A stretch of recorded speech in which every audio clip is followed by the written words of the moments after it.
So having lived in 3 different countries and 22 different homes, I have a sense that movement and migration is different every time for every individual person, that it depends on who you are as a person, the circumstances of your move, where you're moving from, where you're moving to, and that there's no single story about migration and movement. I also know from having moved so much that I don't know what it's like to be a refugee.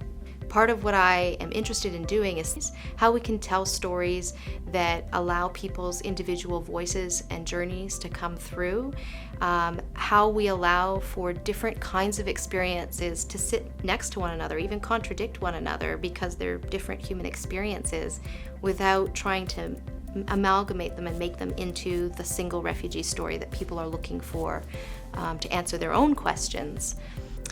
So sometimes people respond to the idea of resettling refugees with, well, they've kind of messed up their own country and now they're coming here. And one of the things that really forgets or negates is that we are a interrelated globe. And what our country does in different parts of the globe affects forced displacement there. What I do individually with where I invest my money, how I vote, that actually contributes to or ameliorates forced migration in other parts of the globe. So in an era of globalization, humanitarian aid is actually just making up for the ways in which we are failing one another already.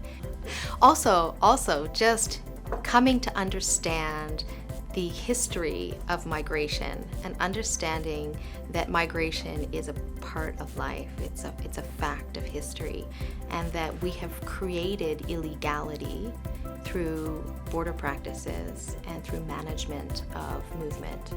And as a human being, I think I'm part of that.